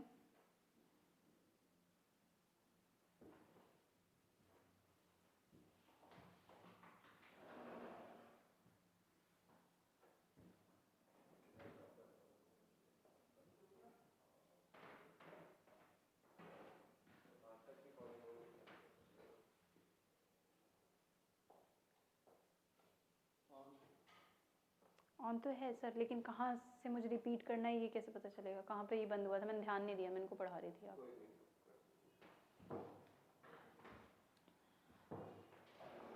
Okay, so this is our female part. Female में ओवरी मैंने आपको बताया कि अगर हम विजुअलाइज करने की कोशिश करें तो अपनी बॉडी में, this is your abdominal cavity, ये एब्डोमिनल कैविटी है। यहाँ पे नीचे की तरफ दो ओवरीज प्रेजेंट है, आइदर साइड में एक एक ओवरी प्रेजेंट होता है। सब्सिक्वेंटली हर महीने के अंदर अल्टरनेट ओवरी का चांस होता है टू रिलीज ओवम। मतलब अगर सपोज करो इस महीने इस ओवरी से मेरे ओवम निकला तो नेक्स्ट मंथ मेरी इस अगर दूसरी साइड की ओवरी से ओवम रिलीज होगा और इस तरीके से मेंस्ट्रुअल साइकिल होगी। तो पहला क्वेश्चन यहाँ पे ये आता है कि एक ओवरी को कितना टाइम मिल रहा है टू प्रिपेयर ओवम? 30-35 डेज, यही आंसर होता है सब बच्चों का। लेकिन कैसे बच्चे? मैंने बोला कि हर महीने 28 to 29 डेज तो वैसे भी आपकी साइकिल आ रही है, मतलब 28 से 30 दिन में तो आपकी एक साइकिल आ रही है। मैंने बोला कि हर एक ओवरी को कितना टाइम मिल रहा है? मैंने बोला इस महीने इस ओवरी ने प्रोड्यूस किया, अगले महीने तो 30 दिन का टाइम दोनों ओवरी को मिला, लेकिन अगले महीने ये वाली ओवरी प्रोड्यूस कर रही है, तो इसको तो 60 दिन का मिल गया ना। इसका टाइम तो 2 महीने बाद आ रहा है ना, 1 महीने बाद तो वैसे भी साइकिल आनी है आपकी, तो 1 महीने का टाइम पीरियड तो दोनों ओवरी को मिला। प्लस अगले महीने इसका टाइम नहीं है क्योंकि इस बार इसने कर दिया रिलीज, तो अगले महीने ये नहीं करेगी रिलीज। इसका मतलब एक ओवरी को 60 डेज, अप्रोक्सीमेटली 58 to 60 डेज का टाइम मिलता है to prepare itself, to prepare its ovum. ठीक है, अल्टरनेटली ये रिलीज करती है ओवरी। ओवम को। तो ये रही ओवरी, दोनों साइड ओवरी हमारी प्रेजेंट है, ओवरी के अंदर ओवम का डेवलपमेंट होगा। अब ओवरी से ओवम पास करेगा किसके थ्रू, ओवेरियन, यहाँ पे लिगामेंट्स है, ये सब याद करने की जरूरत नहीं है, इससे पास करेगा जिसको हम लोगों ने क्या बोला, फेलोपियन ट्यूब बोला या फिर ओविडक्ट बोला, ठीक है। अब यहाँ ओविडक्ट से पास करने के बाद क्या होगा, यहाँ से ओवम आएगा और ओवम यहाँ से यहीं पे बेसिकली वेट कर रहा होगा, 2 से 3 दिन तक वेट करेगा, और उस 2 से 3 दिन में स्पर्म आ गया तो मेटिंग हो जाएगी, नहीं आया तो ये अंदर की तरफ आ जाएगा, और अंदर एक बार आ गया तो यहाँ से जाएगा भी स्पर्म, तब भी वो मेटिंग नहीं हो पाएगी, ठीक है। तो ये ओवम यहाँ आएगा, यहाँ से इस यूट्रस के अंदर आया, यूट्रस में आ गया, यहाँ पे मिलेगा, कोई मेटिंग नहीं होगी, कोई फर्टिलाइजेशन नहीं होगा, ठीक है। ये रहा यूट्रस, ये वाला फेज यूट्रस हो गया, ये सर्विक्स हो गया जिसको हम लोग बर्थ कैनाल भी बोलते हैं, यहाँ से आपका बेबी का बर्थ होता है, अगर प्रेगनेंसी हो गई है फर्टिलाइजेशन होगा, 9 मंथ्स तक डेवलपमेंट होगी, फिर यहाँ से बेबी बाहर आएगा, या फिर अगर प्रेगनेंसी नहीं हुई है, फर्टिलाइजेशन नहीं हुई है, तो यहाँ से हर महीने यूट्रस बाहर आएगा, ओवम के साथ यूट्रस टूट करके बाहर आएगा, तो दिस इज सर्विक्स। उसके बाद यूट्रस मस्कुलर वॉल होती है सर्विक्स, ये रहा वजाइना, जहाँ से ब्लीडिंग होगी, जहाँ से ब्लीडिंग होगी मेंस्ट्रुअल ब्लीडिंग होगी और मेंसेस बाहर आएंगी, यूट्रस बाहर। होता क्या है मेंस्ट्रुअल ब्लीडिंग के दौरान यानी मेंस्ट्रुएशन के दौरान होता क्या है, हर महीने इस तरीके से ऐसे हर महीने ऐसे सेल्स का डेवलपमेंट होता है, हर महीने ब्लड वेसल्स आपकी ऐसे प्रिपेयर होती हैं। वैसे ही जैसे घर में कोई बच्चा आने वाला होता है तो आप बाहर के एनवायरनमेंट को सेट करते हैं, कैसे सेट करते हैं, उसके लिए कपड़े अलग होंगे, ऑब्वियसली ना, कपड़े छोटे छोटे कपड़े ला करके रखते हैं, भाई वो आएगा तो क्या पहनेगा, कपड़े में उनके ज़्यादा गंदे होते हैं, एक दिन में 10-12 कपड़े वो चेंज करते हैं, तो उनके लिए आप कपड़े ला करके रखते हैं, डाइपर्स ला करके रखते हैं, छोटे छोटे आप उनकी अकॉर्डिंगली चीज़ों का अरेंज करते हैं, आपका उनका क्वेश्चन अलग होता है, बेड अलग होता है, एवरीथिंग डिफरेंट होता है। तो जिस तरीके से आप बाहर के एनवायरनमेंट को प्रिपेयर करते हैं बिफोर कमिंग अ बेबी, वैसे ही बॉडी हर महीने एक बार जैसे ही प्यूबर्टी आती है, फीमेल बॉडी मेंसेस करना स्टार्ट करती है, मेंस्ट्रुअल साइकिल स्टार्ट होती है, नेचर के अकॉर्डिंग हमारी बॉडी हर महीने कोशिश करती है कि एक फीमेल बॉडी प्रेग्नेंट हो, ठीक है, हर महीने उसकी कोशिश रहती है कि एक फीमेल बॉडी कंसीव करे, इसके लिए वो ओवम को रिलीज करती है, और सिर्फ ओवम को रिलीज नहीं करती, और भी बहुत सारे चेंजेस आते हैं। चेंजेस क्या होते हैं, क्यों उसको 60 दिन का टाइम दिया जा रहा है, एक ओवरी को क्यों 60 दिन का टाइम दिया जा रहा है, 30 दिन के अंदर साइकिल आ रही है, तो 30 दिन में हो क्या रहा है, 30 दिन में पहले तो वो ओवम बना रही है, हर महीने वो ओवम को रिलीज कर रही है, साथ ही साथ इस यूट्रस के अंदर हमारा डेवलपमेंट होगा, राइट, इस यूट्रस के अंदर हमारा डेवलपमेंट होगा किस चीज का, बेबी का। यहाँ पर आकर के ये जो एम्ब्रियो था, सबसे पहले आपका डेवलपमेंट, आपका फ्यूचर, यहाँ पे फर्टिलाइजेशन हो गया, यहाँ पे आपके स्पर्म और ओवम की मीटिंग हो गई, जिस प्रोसेस को हमने फर्टिलाइजेशन बोला, ये यहाँ से आएगा अंदर की तरफ, अंदर पे आकर के यूट्रस के साथ अटैच हो जाएगा, यूट्रस के साथ ये जो अटैच वाला प्रोसेस है, इस प्रोसेस को हम कहते हैं इम्प्लांटेशन, इम्प्लांट हो जाएगा। कौन इम्प्लांट हुआ, ये था एम्ब्रियो, क्योंकि स्टार्टिंग में तो ये जाइगोट था, जाइगोट फर्दर डेवलप हुआ, बड़ा बना, सेल का डिवीजन हुआ, पहले 1 सेल, फिर 2 सेल, फिर 4, 8, 16, ऐसे इस तरीके से एक्सपोनेंशियली डेवलपमेंट होगा, ये एम्ब्रियो बन गया। ये एम्ब्रियो आकर के आपके यूट्रस के अंदर वाली लेयर से आकर के अटैच हो जाएगा, जब जिस पॉइंट पे ये आकर के अटैच होगा, इस प्रोसेस को हम इम्प्लांटेशन बोलते हैं। इसीलिए इंटरकोर्स या कॉइटस के अगले दिन कभी भी कोई फीमेल, आपने टीवी में एड्स देखे होंगे, प्रेगा न्यूज और क्या अभी कुछ कुछ एड्स आते हैं कि उनसे आप डिटेक्ट कर सकते हैं कि वेदर फीमेल इज प्रेग्नेंट और नॉट, बट ये प्रेगनेंसी टेस्ट किट आते हैं, प्रेगनेंसी टेस्ट किट, इसका कैसे पता चलता है, कॉइटस या इंटरकोर्स के अगले दिन आप नहीं पता कर सकते कि मेरी बॉडी एम आई प्रेग्नेंट और नॉट, नहीं पता कर सकते, क्यों, क्योंकि इस प्रोसेस में यहाँ से यहाँ तक आने में 7 दिन का टाइम पीरियड लगता है, 7 डेज का टाइम पीरियड लगता है, आप इसको मेंशन कर सकते हैं इसमें अपने आंसर्स में, कि जब फर्टिलाइजेशन हुई, सपोज करो आज कॉइटस हुआ, कॉइटस को के बाद फर्टिलाइजेशन हुआ, स्पर्म और उसकी फ्यूजन हो गई, स्पर्म और ओवम मिल गए, फ्यूजन हो गया, अब आज से 7वें दिन जाकर के ये इम्प्लांटेशन होगा, जब जाकर के आपका एम्ब्रियो यूट्रस की वॉल से जाकर के लगेगा, तभी पता चलेगा कि आपकी बॉडी प्रेग्नेंट है कि नहीं, आप प्रेग्नेंट है कि नहीं, अदरवाइज नहीं पता चलेगा। तो 7 दिन के बाद ही वो प्रेगा न्यूज या कोई भी किट जो भी मार्केट में अवेलेबल है उससे आप पता कर सकते हैं कि आप फीमेल बॉडी इज प्रेग्नेंट और नॉट, ठीक है। तो इस टाइम में 7 दिन का टाइम पीरियड लग जाता है यहाँ से यहाँ तक पास होने में, यहाँ पर आकर के यूट्रस की वॉल के साथ अटैचमेंट हो जाएगा। ये कौन सा वाला केस बताया मैंने, जब प्रेगनेंसी हो जाएगी। अब मैं आपको वो बताने वाली हूँ जो प्रेगनेंसी नहीं होगी, जो कि हर महीने हो रहा है, तब क्या होगा, यहाँ पे आपका ओवम वेट कर रहा था, ये था ओवम, अभी ये स्पर्म के साथ मीट नहीं किया, सिर्फ ओवम है, ओवम यहाँ से स्पर्म की एंट्री हो रही है, लेकिन स्पर्म की एंट्री हुई, उस दिन पर जब ये ओवम यहाँ से यहाँ तक आ गया था, तो अभी ओवम कहेगा मैं नहीं पहचानता इसको, ठीक है, मैंने बोला फेलोपियन ट्यूब में ही होगी सिर्फ मेटिंग, अदरवाइज कहीं पे मेटिंग नहीं होगी। तो ये आकर के क्या होगा, ये यहाँ से बाहर आने लगेगा, शेड ऑफ कर जाएगा ओवम के साथ साथ ये वाली लेयर। कौन सी वाली लेयर, जो यहाँ पे बनी हुई थी, ये वाली लाइनिंग जो यूट्रस की लाइनिंग है, जिसको हम लोग एंडोमेट्रियम बोलते हैं। बहुत ज़्यादा लिखने की जरूरत नहीं है, क्लास 11th का कॉन्सेप्ट। आप अभी के लिए यूट्रस लाइनिंग लिख सकते हैं, ये एक वर्ड याद कर सकते हैं, एंडोमेट्रियम। कुछ कुछ टर्म्स लिख सकते हैं आप। एंडो मतलब होता है अंदर, एक्सो मतलब होता है बाहर, एंडोमेट्रियम मतलब अंदर वाली लेयर जहाँ पे जाकर के डेवलपमेंट होगा। तो जब हर महीने किसी फीमेल की बॉडी प्रेग्नेंट नहीं हो रही है इस एज में, मेरे आपकी एज में, तो हो क्या रहा है कि ओवम के साथ साथ ये वाली जो लेयर जो कि ऐसे बना करके कुशन, पूरे 9 महीने तक उस बच्चे को डेवलपमेंट कराना है ना अंदर, तो अंदर कुशन प्रोवाइड करना होगा। तो कुशन कैसे बनेगा, गद्दा तो अंदर बाहर से ले जा नहीं सकते अंदर, तो हम क्या करते हैं, नेचर क्या करता है, नेचर क्या करता है कि डेवलपमेंट करता है। किस चीज़ का डेवलपमेंट करता है, कुछ नेचर क्या करता है, डेवलपमेंट किस तरीके से करता है, ब्लड वेसल से क्वेश्चन बना लेता है, ब्लड वेसल्स की इस तरीके से ज्वाइनिंग हो जाती है और एक क्वेश्चन प्रिपेयर हो जाता है जिसमें 9 मंथ्स तक डेवलपमेंट चलेगा, ठीक है। अगर ये क्वेश्चन नहीं प्रिपेयर हुआ, क्योंकि मतलब क्वेश्चन तो हर महीने बन रहा है, बिकॉज बच्चे के बाहर आने से पहले आप बाहर का एनवायरनमेंट प्रिपेयर करके रख रहे हो ना। ऐसा थोड़ी कि बच्चा बाहर आ जाएगा उसके बाद हम कपड़े खरीदने पहुंचेंगे, उसके बाद हम उसकी चीज़ें अरेंज करेंगे, पहले से आप अरेंज कर रहे हो। वैसे ही बॉडी के अंदर बॉडी पहले से ये बना करके रख रही है, इस एक्सपेक्टेशन में कि इस महीने तो पक्का फर्टिलाइज एग आएगा, इस महीने तो पक्का स्पर्म के साथ फ्यूजन हुई होगी और अंदर आएगा। बट अनफॉर्चुनेटली ऐसा नहीं हो रहा है, सिर्फ अकेला ओवम आ रहा है, तो हर महीने इसको शेड ऑफ करना पड़ रहा है। अब आपका क्वेश्चन ये आना चाहिए अगर आ रहा है माइंड में कि हर महीने करने की क्या जरूरत है, ठीक है इस बार नहीं हुआ अगली बार हो जाएगा, रहने देते उसको ऐसी। तो अंदर की जो कैविटी है, हमारी बॉडी की जो कैविटी है वो फिक्स्ड है। अगर इसके अंदर, ये पहली वाली लेयर हो गई, इसके ऊपर अगले महीने एक और लेयर, तो अंदर क्या होगा, कोलैप्स हो जाएगा, अंदर कोई चीज़ ही नहीं बची, कैविटी नहीं बचेगी। इसको अवॉइड करने के लिए हर महीने उसको शट ऑफ होना जरूरी है, हर महीने फॉर्मेशन होना जरूरी है। फ्रेश फॉर्मेशन होगा, अगर फर्टिलाइजेशन हो गई वेल एंड गुड, वहाँ से डेवलपमेंट स्टार्ट हो जाएगा, नहीं हुई दोबारा शेड ऑफ करेगा, दोबारा आएगा, हर महीने ओवम रिलीज होगा, हर महीने फर्टिलाइजेशन का वेट किया जाएगा, ठीक है। तो इस तरीके से डेवलपमेंट होता है। तो जो ये लेयर शेड ऑफ हो रही है, क्योंकि इस तरीके से लेयर बनी थी ब्लड वेसल्स की, अगर बाहर थोड़ा सा आपको कट लग जाता है आपको इतनी प्रॉब्लम होती है, अंदर की लेयर इस तरीके से ब्लड वेसल की बनी है, जब ये हर महीने से टूटेगी तो क्रैम्प्स आएंगे, पेन होगा, तो वही होता है मेंस्ट्रुअल पेन, जो आपकी बॉडी में एब्डोमेन फीमेल एक्सपीरियंस करती है। फीमेल की बॉडी में जो मेंस्ट्रुअल पेन होता है एब्डोमिनल एरिया में, थाइज में, बैक में, वो इस वजह से होता है क्योंकि अंदर ये हार्मोनल इम्बैलेंस की वजह से हार्मोनल नीचे जाते हैं। ये सब आपको 11th-12th में पढ़ना है। हार्मोन जब नीचे जाते हैं ऊपर होते हैं किस तरीके से बढ़ता है, तो ये टूटता है। जब अंदर ब्लड वेसल इस तरीके से टूटती है, शेड ऑफ करती हैं, तो पेन होता है, ठीक है। ओके, सो यही हमने नीचे लिखा हुआ है। अब इसको थोड़ा देख लेते हैं। तो इस तरीके से डायग्राम आई होप समझ में आ गया होगा।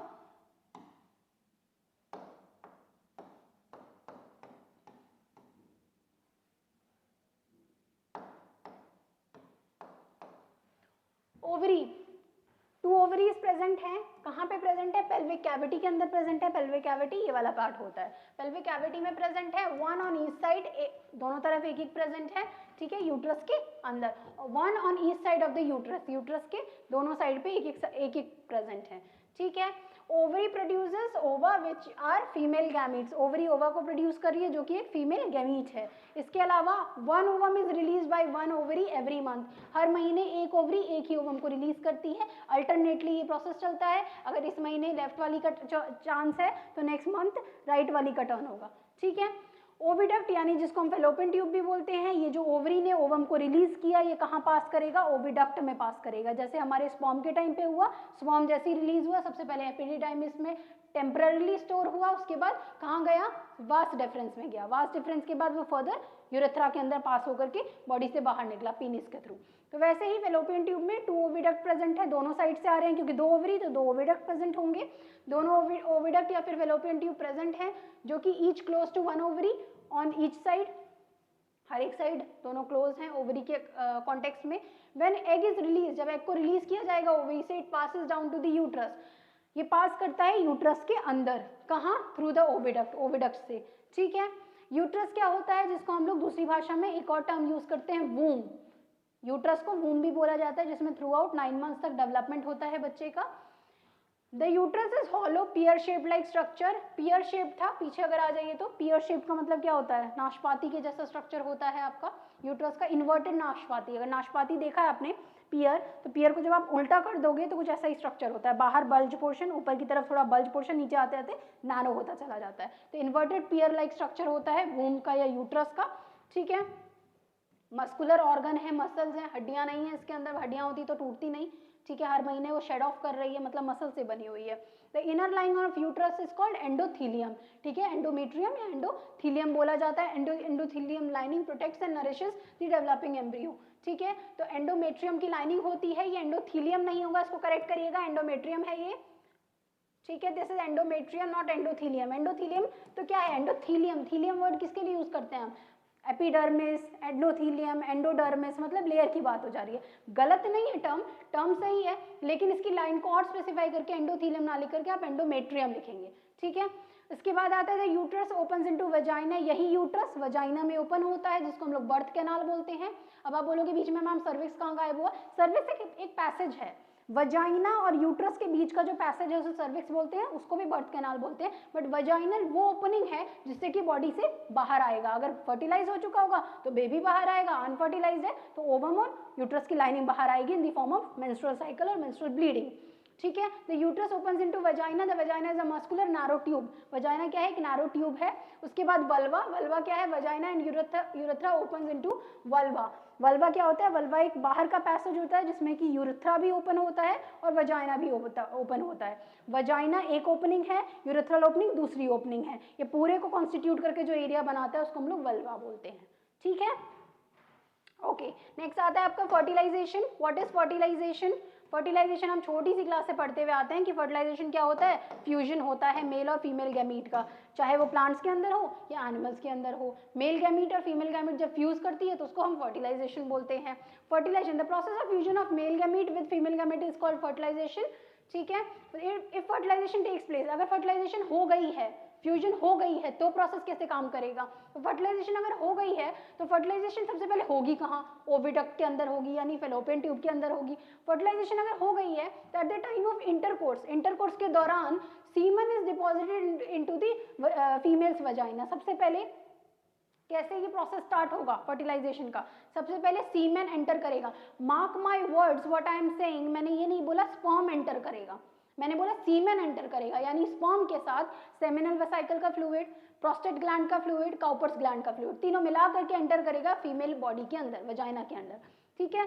Sperm swims through the uterus and reaches the oviduct. मैंने क्या बोला, यूट्रस में नहीं वेट कर रहा है, यूट्रस के थ्रू स्विम कर रहा है, लेकिन जा कहाँ रहा है, ओविडक्ट तक। क्यों? क्योंकि ओविडक्ट में ही फर्टिलाइजेशन होनी है, वहीं पे आपका वेट कर रहा है ओवम जो कि रिलीज हुआ था ओवरी से। Next, a single sperm fuses with ovum and forms zygote. जाने को जाएंगे मिलियंस ऑफ स्पर्म्स, एक साथ एंटर करेंगे मिलियंस ऑफ स्पर्म्स, लेकिन फ्यूजन कितना करेगा, एक ही करेगा सिर्फ। अब ये क्या पार्शियलिटी है, रेस में जो सबसे पहले जाएगा, जो सबसे पहले जाकर के ओवम के साथ, ओवम की बाहर वाली, सबसे बाहर वाली लेयर, ज्ञान के लिए बता रही हूँ, लिखने की जरूरत नहीं है आपको आपके क्लास में, जोना पेलिसिडा की लेयर होती है बाहर, उसको सबसे पहले जो जाकर के ब्रेक करता है वो अंदर एंटर कर जाता है, और जब वो एंटर कर जाता है तो बाहर नो एंट्री का बोर्ड लग जाता है।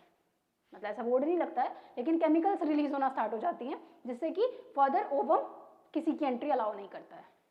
तो this is how our body beautifully design us, कि हम बोल बोल के लिख लिख के करते हैं चीजें, अंदर कोई ऐसा वर्बल कम्युनिकेशन नहीं हो रहा है, कोई चीज बताई नहीं जा रही, केमिकली कम्युनिकेशन हो रहा है, केमिकल्स रिलीज हो रहे हैं जिससे कि आना है नहीं आना है सब बोला जा रहा है, ठीक है। तो सिंगल स्पर्म फ्यूज करेगा ओवम के साथ और जाइगोट बनाएगा, this completes the process of fertilisation, और यही प्रोसेस को कंप्लीट करता है, ठीक है। इम्प्लांटेशन क्या होता है, एक बार फर्टिलाइजेशन हो गई, प्रोसेस हो गया, तब होगा इम्प्लांटेशन। मैंने बताया था 7 डेज के बाद होगा, फर्टिलाइजेशन के 7वें दिन इम्प्लांटेशन होता है, इसीलिए 7वें दिन, 7 दिन के बाद ही कोई भी कपल, कोई भी फीमेल ये जान सकती है कि वो प्रेग्नेंट है कि नहीं है, उससे पहले पता नहीं चलेगा, ठीक है। As soon as zygote is form, जैसे जैसे जैसे सबसे पहले जाइगोट बना, इट स्टार्ट्स डेवलपिंग, डेवलप करना स्टार्ट कर देगा। सबसे पहले जो जाइगोट होता है वो सिंगल सेल स्टेज होता है, सिंगल सेल स्टेज होता है, यानी हम इसको बोलते हैं कि एन है। आई होप एन और 2n में आप अब डिफरेंस समझते हैं। एन का मतलब होता है 23 क्रोमोसोम्स, 2n का मतलब होता है 46 क्रोमोसोम्स, ठीक है। अब आप बोलोगे मैम 23 कैसे, आपने तो बोला कि स्पर्म आया, फीमेल आया, सॉरी स्पर्म आया और आपका ओवम आया, दोनों फर्टिलाइज कर गए, तो 23 कैसे रहा? एन है कि 2n है?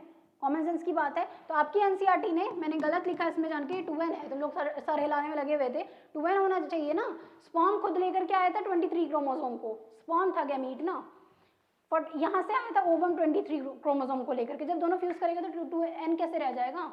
2n होगा। तो पहली बार जो जाइगोट बनेगा वो 2n होगा, डिप्लॉइड होगा। लेकिन अब इसके अंदर फर्दर डिवीजन होगी, सेल एक है, एक सेल है लेकिन क्रोमोसोम का नंबर 46 है। कॉन्सेप्ट समझ आया? सेल पहली बार एक ही बनेगा, दोनों फ्यूज कर गए, दोनों के न्यूक्लियस मिल गए, तो सेल एक बनेगा, लेकिन जो क्रोमोसोम का नंबर होगा दैट विल रिमेन 46, 2n का स्ट्रक्चर होगा। अब इसमें डिवीजन होगी, ठीक है। तो पहले एक सेल स्टेज था, ये एक सेल था, इसमें फर्दर डिवीजन होगी, तो अब इसमें 2 न्यूक्लियस आ जाएंगी, बीच में साइटोप्लाज्म डिवाइड कर जाएगा, 2 बन जाएगा, 2 से फिर 4 बन जाएगा, 4 साइटोप्लाज्म और सेल का डिवीजन होता जा रहा है, फिर ये 8 सेल स्टेज बन जाएगा, ठीक है। इस तरीके से डेवलपमेंट स्टार्ट होगी, ठीक है। तो ये जाइगोट से धीरे धीरे करके जब ये 16 टू 32 सेल स्टेज पे पहुंचेगा तो इसको हम लोग क्या बोलते हैं? एम्ब्रियो बोलते हैं। What it? जब 16 टू 32 सेल स्टेज पे पहुंचेगा, एक्सपोनेंशियल डिवीजन हो गई, तो उसको हम लोग एम्ब्रियो बोलते हैं। ये लिखा हुआ है, as soon as zygote is formed it starts developing, develop होने लगेगा। By the time it reaches the uterus, जैसे ही यूट्रस पे पहुंचेगा, it is a mass of cell known as embryo, ये एक मास ऑफ सेल बन चुका होगा जो कि 16 टू 32 स्टेज पे होती है। ऊपर का कॉन्सेप्ट है, याद रह जाएगा तो मेंशन कर देना, वहाँ पे नहीं याद रहेगा तो कोई बात नहीं, आप मास ऑफ सेल बोल सकते हो, जो कि एम्ब्रियो बन चुका है कुछ टाइम के बाद, ठीक है। It remains attached to the wall of uterus throughout its development, और ये जो एम्ब्रियो है ये अटैच्ड रहेगा कब तक? जब तक कि बॉडी से बाहर नहीं निकलता। बॉडी से बाहर निकलने के प्रोसेस को हम पार्चुरेशन बोलते हैं। Delivery of the baby is known as parturition. तब तक ये जब तक बाहर नहीं निकलता तब तक इसके साथ अटैच्ड रहेगा, फीमेल बॉडी के साथ। The period of development of embryo inside the uterus is called gestation period. जो टेम्परेचर है जो हमारी बॉडी में, फीमेल बॉडी में जो होता है वो 9 मंथ्स तक होता है। ह्यूमन बॉडी का जो टाइम पीरियड है जेस्टेशन का वो 9 मंथ होता है। एक फीमेल बॉडी के अंदर 9 महीने तक बच्चा डेवलप रहता है, डेवलप करता है ह्यूमन बॉडी के अंदर, इस टाइम को हम जेस्टेशन बोलते हैं। जेस्टेशन पीरियड ही सबके केस में बोला जाता है, चाहे वो कोई एनिमल हो, कुत्ता हो, बिल्ली हो, हाथी हो, तुम हो, सबके केस में जेस्टेशन पीरियड ही बोला जाता है, लेकिन सबका जेस्टेशन पीरियड अलग अलग होता है। एलिफेंट का जेस्टेशन पीरियड 18 मंथ्स का होता है, 18 महीने बाद वो एक बेबी को डिलीवर करता है। ह्यूमन बीइंग का 9 मंथ्स का होता है, ऐसे ही सबका अलग अलग होता है। इस टाइम को हम जेस्टेशन पीरियड बोलते हैं, हमारे केस में 9 मंथ्स है, ठीक है। In human the gestation period is of 9 months, that is about 280 days. On an average 280 days का होता है, बट ऐसा नहीं होता कि 280 दिन जैसे ही पूरा हुआ बेबी बाहर आ जाएगा, ऐसा नहीं होता है। ये थोड़ा सा वेरी कर जाता है, 4-5 दिन ऊपर नीचे हो जाता है। जनरली 280 डेज हम मान के चलते हैं, बट ये 4-5 दिन ऊपर भी जा सकता है, कई बार 10 दिन भी किसी फीमेल में ऊपर चला जाता है, 5-6 दिन पहले भी डिलीवरी हो जाती है, ठीक है। तो डिपेंड करता है, अगर फुल्ली मैच्योर बेबी थोड़ा ज़्यादा फास्ट है, ग्रोइंग है, जल्दी 5 दिन 10 दिन पहले जल्दी ग्रो हो गया तो जल्दी हो जाएगा पार्चुरेशन, जल्दी बॉडी से बाहर आ जाएगा। थोड़ा स्लो है तो 10 दिन बाद आएगा, ठीक है। In the embryo after completing 3 months of development is called foetus. 3 महीने तक उस बच्चे को क्या बोला जाता है? एम्ब्रियो बोला जाता है। मतलब एक बेबी जिसका इम्प्लांटेशन आज हुआ वो एम्ब्रियो कहलाया। एक बार जब इम्प्लांटेशन हुआ उससे पहले तक तो जाइगोट था, जाइगोट में फर्दर डेवलपमेंट होती गई, इसको हमने एम्ब्रियो बोला। आज पता चल गया मुझे कि मैं प्रेग्नेंट हूँ, ठीक है, तो आज के बाद से 3 महीने तक उस बच्चे को हम एम्ब्रियो बोलेंगे, 3 महीने के बाद उस बच्चे को फीटस बोलेंगे। 3 महीने के बाद जैसे जैसे उसके ऑर्गन्स का डेवलपमेंट स्टार्ट हो जाएगा उसको हम एम्ब्रियो ना बोल करके फीटस बोलते हैं, ठीक है। तो आपको ये ध्यान में रखना है, ये भी इंपॉर्टेंट पॉइंट हो जाता है फीटस वाला। Again this is important. The placenta is a special tissue which provides food oxygen to the foetus. Placenta एक कनेक्टिव टिश्यू है जो एक मदर को उसके बेबी से कनेक्ट करता है। कनेक्टिंग टिश्यू किस वे में? मदर जो भी खाना खा रही है, मदर ऑक्सीजन ले रही है, मदर फूड ले रही है, वो सब सप्लाई करना है बेबी को, तो वो बेबी को किसके थ्रू सप्लाई होगा? उस प्लेसेंटा के थ्रू जाएगा, ठीक है। बेबी जो वेस्ट प्रोड्यूस करेगा अपनी बॉडी से वो उसी प्लेसेंटा के थ्रू मदर के ब्लड में आएगा, मदर के ब्लड से बॉडी से बाहर निकलेगा। तो ये एक मीडियम है जो कनेक्ट करता है मदर को बेबी के साथ, ठीक है। Okay, next next comes this, if there is no fertilisation. अब हमने क्या पढ़ा अभी तक, फर्टिलाइजेशन का कॉन्सेप्ट। आपका फर्टिलाइजेशन हो चुका है, मेटिंग हो गई है, स्पर्म ओवम के साथ फ्यूज कर चुका है तो हो गया। लेकिन व्हाट इफ फर्टिलाइजेशन नहीं हुई, जो कि अनमैरिड गर्ल्स के अंदर चलती है थ्रू आउट लाइफ, मतलब जब तक उनकी प्रेगनेंसी नहीं होती है, तो तब तक क्या होगा, तब तक कैसे काम चलेगा, तो तब तक क्या होगा, ये प्रोसेस चलेगा। If the ovum is not fertilise, अगर ओवम फर्टिलाइज नहीं किया, then it lives for 1 day, एक दिन के लिए रहता है आपकी बॉडी के अंदर। फर्टिलाइजेशन एक टाइम पीरियड है ओवम का रहने का, बड़ा स्ट्रिक्ट रहता है। जैसे बाहर गर्ल्स होती है ना, बड़ी बॉयज़ के सामने बड़ी स्ट्रिक्टनेस कि भाई इतने बजे आना है तो इतने बजे आना है। Boys can wait for 2 hours 3 hours for their crushes, but girls never wait. वो उनका 5 मिनट भी वो वेट कराना जानती है, 1.5 घंटा वेट कराएगी, बट वो 5 मिनट वेट करेंगी तो सुनाएंगी। सेम बॉडी के अंदर भी प्रोसेस चल रहा है। बॉडी को इस तरीके से डिज़ाइन किया गया है, फीमेल को थोड़ी सी प्रायोरिटी दी जाती है, ठीक है। तो यहाँ पे ओवम भी अगेन नखरे दिखा रहा है, 1 से 1.5 दिन तक वेट करेगा, उसके बाद बॉडी से बाहर आ जाएगा। और बाहर कैसे आएगा, यूट्रस में आ गया तो उसके बाद फॉर्म की एंट्री भी होगी, तो उसको नहीं पहचानता, मैं नहीं जानती, मैंने जो पर्टिकुलर साइट और पर्टिकुलर टाइम दिया था उसी पे आना था, उसके बाद तुम आओगे तो मेरी कोई फ्रेंडशिप नहीं है तुमसे, मैं तुमको नहीं जानती, ऐसा वाला सीन बॉडी के अंदर भी चल रहा है। तो होता क्या है, अगर ओवम फर्टिलाइज नहीं हुआ, 1 दिन तक सर्वाइव करता है, 1 दिन उसका वेट करता है स्पर्म का, the lining of the uterus, उसके बाद वो उसको नहीं पहचानता है, अंदर नीचे आता है, नीचे ओवम के साथ साथ वो जो लाइनिंग प्रिपेयर हुई थी, यूट्रस की लाइनिंग, बेबी को रिसीव करने के लिए, ये मान करके कि फर्टिलाइजेशन होएगा और अब जो आएगा वो जाइगोट होगा, ऐसा कुछ नहीं हुआ तो वो शेड ऑफ कर जाती है। The lining of the uterus breaks down and disintegrates. Disintegrate का मतलब टूटना, बिखर जाता है। इस तरीके से ये जो लाइनिंग प्रिपेयर हुई थी ये टूटेगी। जब ये टूटेगी तो क्या होगा, ओवम बाहर आएगा, यूट्रस की लाइनिंग बाहर आएगी और कुछ ब्लड आएगा। यार ब्लड वेसल टूट रहा है तो ब्लड तो बाहर आएगा ना, ब्लड बाहर आएगा तो म्यूकस भी बाहर आएगा, म्यूकस से बनी हुई थी हमारी इनर लाइनिंग, ठीक है। तो ब्लड आएगा, are discharge out of the body, this is called menstruation. और इसी प्रोसेस को हम लोग मेंस्ट्रुएशन बोलते हैं। ये प्रोसेस याद करना बहुत ज़्यादा जरूरी है, मेंस्ट्रुएशन, ठीक है। The menstrual discharge lasts for 4 days. It's not like 4 days. It's about 4 to 7 days. Female में वेरी करता है, बहुत सारी लड़कियों को 4 दिन रहता है, बहुत सारी लड़कियों को 5 दिन रहता है। नॉर्मल जो फीमेल होती है उसमें 4 से 7 दिन रहता है। अगर 7 दिन से ज़्यादा किसी का एक्सीड करता है, यानी आपको अपने गायनिकोलॉजिस्ट को दिखाना चाहिए, कुछ कंसर्न वाली बात है, ठीक है। ये नॉर्मल टाइम पीरियड है, कोई फिक्स नहीं है, 4 दिन रहता है, 4 से 7 दिन तक वेरी करते हैं पीरियड्स गर्ल्स के केस में। आफ्टर मेंस्ट्रुएशन होता क्या है, the ovum is release, ovum release करेगा and uterus again prepares itself. एक बार ओवम रिलीज किया, अगेन वापस से यूट्रस प्रिपेयर करेगा अपने आप को for the receival of fertilised egg. दोबारा अगली होप में कि अगले महीने तो पक्का फर्टिलाइज्ड एग आएगा। इसी उम्मीद में थ्रू आउट बार बार यूट्रस कोशिश करता रहता है, लाइनिंग बनाता है, शेड ऑफ होती है, लाइनिंग बनाता है, शेड ऑफ होती है। ओवम भी इसी तरीके से रिलीज होता है कि पक्का इस बार तो फर्टिलाइजेशन होगी, बट नहीं होती है, वापस शेड ऑफ होता रहता है। हर महीने यही प्रोसेस चलता है, ठीक है। Is there no fertilisation, if there is no fertilisation the menstruation is repeated, वापस से प्रोसेस रिपीट होता रहेगा, ठीक है। कोई डाउट, अंशिका डाउट बेटा आपको? फिर तुम्हारा नाम भूल गई, फिर से रिपीट करना। आर्यन, मेरा नाम, मुझे इसका नाम हमेशा आयांश याद आता है। मेरी क्लास में एक लड़का है आयांश, 12th में, लेकिन आर्यन। चलिए आगे बढ़ते हैं, थोड़ा पानी पी लेते हैं।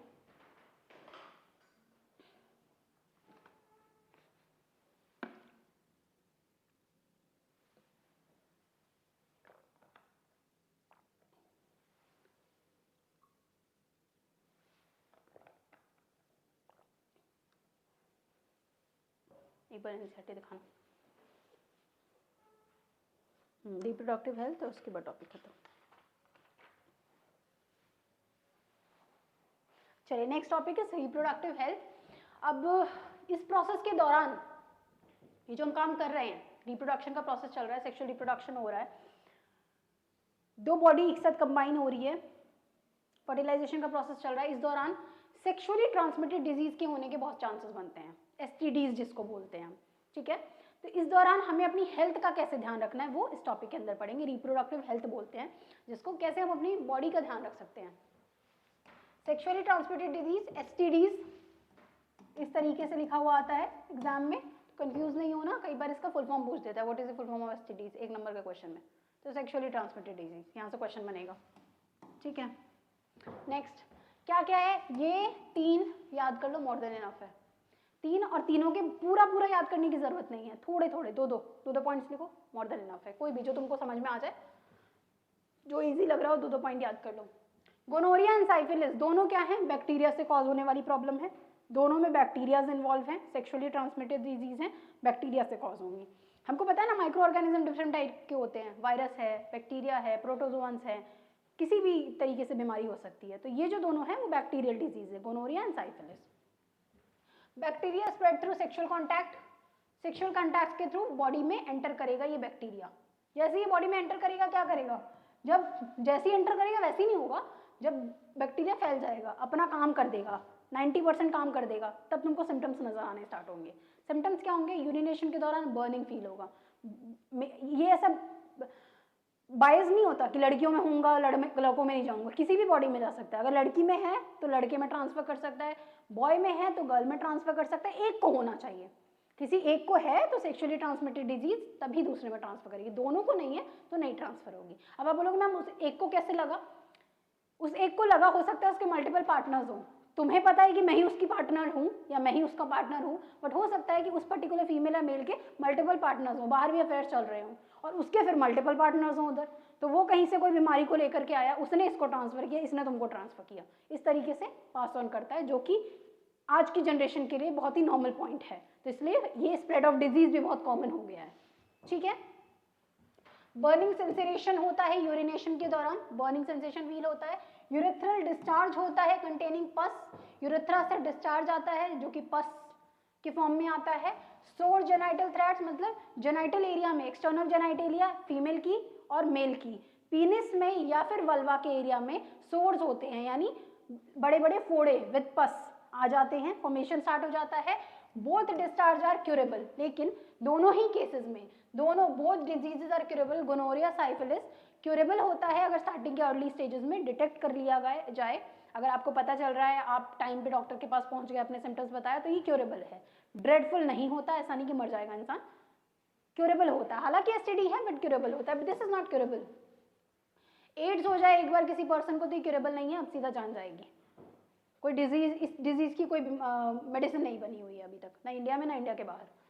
Ads is caused by the infection of HIV virus. यहाँ से क्वेश्चन बनता है, अगेन वेरी इंपॉर्टेंट क्वेश्चन यहाँ से बनता है, HIV वायरस के थ्रू होता है, ह्यूमन इम्यूनोडेफिशिएंसी वायरस बोलते हैं इसको। यहाँ से क्वेश्चन ये बनता है कि इसकी फुल फॉर्म बताइए, कौन से वायरस से होता है HIV और उसकी फुल फॉर्म बताइए। या तो बोल देगा कि एड्स कौन से वायरस से होता है, आप बोलोगे HIV से, HIV की फुल फॉर्म बताइए, human immunodeficiency virus. Immunodeficiency virus, नाम से समझ में आ रहा है, इम्यूनो मतलब तुम्हारे इम्यून सिस्टम को वीक कर देगा। अपने इम्यून सिस्टम को वीक करने का मतलब कि इस डिजीज के अंदर नॉर्मल केस में क्या होता है कि आपकी बॉडी में बाहर से कोई एंटर करता है तो आपकी बॉडी डिटेक्ट कर लेती है कि मेरी बॉडी का नहीं है, ये फॉरेन पार्टिकल है, इसके अगेंस्ट में मुझे एंटीबॉडीज बनाना स्टार्ट करना है, मुझे इससे फाइट करना है, राइट। बट इसके केस में क्या होता है, HIV वायरस जब किसी पर्सन को एड्स होता है तो इस केस में बॉडी अपनी ही बॉडी के सेल्स को मारना स्टार्ट कर देती है। उसकी जो मेमोरी पावर होती है, ये पहचानने की जो क्षमता होती है कि मेरा बॉडी सेल है या बाहर से आया है, ये उसको भूल जाती है, खो देती है, और इसीलिए इसको बोलते हैं इम्यूनोडेफिशिएंसी वायरस, अपनी ही बॉडी के सेल्स को खत्म करना स्टार्ट कर देती है। जब अपने घर के लोग अपनी खुद ही दुश्मन बन जाए दिक्कत हो जाती है ना, तो वही सेम चीज़ है कि आपकी बॉडी के सेल्स खुद के दुश्मन बन गए और सबको मारना स्टार्ट कर देती है धीरे धीरे, और नॉन क्यूरेबल है, इसका कोई क्योर नहीं है। AIDS is caused by the infection of HIV virus, जिसकी फुल फॉर्म पता होनी चाहिए आपको, क्वेश्चन आता है यहाँ से। This virus attacks the immune self itself, immune system को, अपने ही इम्यून सिस्टम को खत्म करने लगता है। HIV penetrates the T lymphocyte, इतना कुछ पढ़ने की जरूरत नहीं, T lymphocyte तुम्हारे 12th का कॉन्सेप्ट है। Reduction in the number of T lymphocytes reducing immunity, ये भी छोड़ सकते हो। यहाँ पे आ सकते हो कैसे फैलता है, अभी बताया HIV transmitted through sexually disease है भाई, पहला तो यही पॉइंट लिख दो कि सेक्सुअली ट्रांसमिटेड है तो सेक्सुअल इंटरकोर्स से फैलेगा। इसके अलावा भी है, क्योंकि ये ऑर्गेनिज्म, ये पर्टिकुलर डिजीज सिर्फ सेक्सुअल कॉन्टैक्ट से नहीं फैलता है, कंटामिनेटेड पर्सन से अगर आप नीडल को शेयर करते हैं, मतलब मैंने एक आपका ब्लड टेस्ट किया, कोई पर्सन है जिसको एड्स हो रखा, मैंने उसका ब्लड सिरिंज लगा करके उसका ब्लड टेस्ट किया, उसका ब्लड निकाला, फिर मैंने सेम ही नीडल से आपकी बॉडी में का ब्लड टेस्ट कर लिया या ब्लड बाहर निकाला, तो नीडल के एक्सचेंज से कंटामिनेटेड हुआ, कुछ ड्रॉपलेट्स होंगी उस पर ब्लड लगी हुई, बस उतना भी ट्रांसफर हो गया, तो मैंने ट्रांसफर कर दिया आपके बॉडी में बिना मतलब के एड्स को। ठीक है। तो ये सिर्फ सेक्सुअल कॉन्टैक्ट से नहीं होता, शेयरिंग कंटामिनेटेड नीडल से, blood transfusion of contaminated blood, किसी पर्सन को ब्लड की जरूरत थी, खून की जरूरत थी और उसको खून चढ़ा दिया गया, कैसे पर्सन का, जिसको एड्स हो रखा था, हो गया उसको फ्री फंड का, गिफ्ट में मिल गया एड्स, ठीक है। From the infected mother to the unborn foetus, कोई मदर है जो एड्स से सफर कर रही है, वो प्रेग्नेंट हुई तो ऑटोमेटिकली प्लेसेंटा के थ्रू वो सेल्स पास ऑन करेंगे और वो जो बच्चा होगा वो भी एड्स के साथ बॉर्न होगा, ठीक है। To create awareness about the severity of AIDS, AIDS की अवेयरनेस, एड्स की सिवियरिटी के लिए एड्स की अवेयरनेस क्रिएट किया गया, प्रोटेक्शन फ्रॉम HIV। 1 दिसंबर को वर्ल्ड एड्स डे मनाया जाता है, ठीक है, वर्ल्ड एड्स डे। इसकी क्यूरियोसिटी को बढ़ाने के लिए कि भाई कुछ भी करो बट एड्स मत फैलाओ, ठीक है, अपने अंदर भी और अपने आसपास के जानने वालों को भी, तो प्रोटेक्शंस का यूज करिए, ठीक है। अब आते हैं आपके डिफरेंट प्रोटेक्शन मेथड्स कि ठीक है भाई एड्स ना हो इसके लिए हम क्या क्या कर सकते हैं। अब देखो ये तो किसी भी केस में है ना, सेक्सुअली ट्रांसमिटेड डिजीज तो किसी को भी हो सकता है, वो देख के थोड़ी आएगा कि तुम चलो 18 साल का हूँ तो इसको नहीं होते हैं, जिनकी शादी हो गई है उनसे होते, उनको करते हैं, ऐसा कुछ नहीं होगा ना, आपका ऑर्गेनिज्म है, किसी की भी बॉडी में एंटर करेगा, राइट। तो माइक्रोब है बॉडी में एंटर करेगा, किसी की भी बॉडी में किसी को भी हो सकता है। तो इससे बचने के लिए हमें क्या क्या करना चाहिए, कुछ डिफरेंट मेथड्स अवेलेबल हैं प्रिवेंट करने के लिए STDs को भी एंड प्रेगनेंसी को भी, ठीक है। कुछ मेथड्स हैं, कौन कौन से मेथड्स होते हैं, अभी तो हम लोग सिर्फ इस पर्टिकुलर चैप्टर में आपकी क्लास में प्रेगनेंसी को रोकने के मेथड्स यूज कर रहे हैं। For example a person does not want child, कुछ टाइम पीरियड के लिए उनको बच्चा नहीं चाहिए, ठीक है, तो वो किस तरीके से रोक सकते हैं, अपनी प्रेगनेंसी को कैसे रोक सकते हैं। तो ये कुछ मेथड्स हैं जिनके थ्रू हम प्रेगनेंसी को रोक सकते हैं। पहला होता है हार्मोनल मेथड। हार्मोनल मेथड से क्या समझ में आ रहा है, हार्मोन्स निकल रहे होंगे, राइट। हार्मोनल मेथड से हमें समझ में आ रहा है कि हार्मोन्स निकालने होंगे, तो हार्मोन्स कैसे निकलेंगे, या तो हार्मोन बिल्ट मेडिसिन को ले लिया जाए या बॉडी को इंड्यूस किया जाए इस तरीके से कि वो हार्मोन प्रोड्यूस करना स्टार्ट करे। किसी भी मेथड में हार्मोन्स का इन्वॉल्वमेंट होगा क्या, वेरियस हार्मोनल प्रिपरेशंस प्रेजेंट होते हैं जो कि टैबलेट्स के फॉर्म्स में, पिल्स के फॉर्म में आजकल आते हैं, जिसको हम लोग कॉन्ट्रासेप्टिव पिल्स बोलते हैं। मार्केट में अवेलेबल है कॉन्ट्रासेप्टिव पिल्स, इनका इंटेक करके लोग अपनी प्रेगनेंसी को रोक सकते हैं, ठीक है। इसके अलावा होता है बैरियर मेथड, एक होता है बैरियर मेथड का मतलब क्या होता है, बैरियर से क्या समझ में आ रहा है, बीच में कुछ बैरियर क्रिएट कर रहे हैं हम लोग, राइट। बैरियर क्रिएट कर रहे हैं मतलब किसी चीज के मिलने के लिए बाधा बन रहे हैं, तो क्या मिलने से बाधा बनना है, फर्टिलाइजेशन को अगर रोकना है तो क्या रोकना पड़ेगा, स्पर्म और एग के फ्यूजन को रोकना पड़ेगा, इनको मत मिलने दो बस, बाकी सब कुछ तो ठीक है, इंटरकोर्स करो कोई दिक्कत नहीं है, क्वाइटस हो कोई प्रॉब्लम नहीं है, बस इन दोनों की मीटिंग नहीं होनी चाहिए, तो उसके लिए हम लोग बीच में एक बैरियर लगा देंगे। बैरियर मतलब ये फिजिकल मेथड के अंदर आता है। मार्केट्स में कुछ शीट्स अवेलेबल हैं जिनका यूज़ करके, फॉर एग्जांपल कॉन्डम्स, इनका यूज़ किया जाता है और इसका यूज़ करके आप स्पर्म की मीटिंग से रोक सकते हैं, ओवम की मीटिंग को, तो आप बेसिकली इंटरकोर्स भी हो गया एंड प्रेगनेंसी भी नहीं हुई, ठीक है। इसका मेथड, इसका जो बेस्ट एग्जाम्पल है कॉन्डम है, डायफ्रम है, स्पर्मिसाइडल आर यूज्ड, ये कुछ एग्जाम्पल्स हैं आपके। Condoms, female condom, male condom, दोनों कॉन्डम्स अवेलेबल होते हैं मार्केट में। इसके अलावा आपके डायफ्रम्स होते हैं जिसका यूज करके आप लोग मीटिंग को रोक सकते हैं, मेल और फीमेल गैमीट की मीटिंग को रोक सकते हैं। इसके अलावा condoms are used by the males while diaphragms are and spermicidals are used by the female. Condoms males and females दोनों से यूज किए जा सकते हैं, दोनों यूज कर सकते हैं। इसके अलावा जो स्पर्मिसाइडल्स होते हैं, स्पर्मिसाइडल, स्पर्मी का मतलब क्या होता है, स्पर्मिसाइडल का मतलब सुसाइड करना, मारना, मतलब कुछ जेली लाइक स्ट्रक्चर, जली होती हैं, कुछ क्रीम्स होते हैं, फ्यूम्स होते हैं जिनका यूज करती हैं फीमेल्स वजाइनल एरिया में, जिससे कि जब स्पर्म एंटर करता है तो वहीं पे उसकी डेथ हो जाती है। स्पर्मिसाइडल उसको खत्म कर देता है, तो फर्दर फ्यूजन नहीं हो पाती है।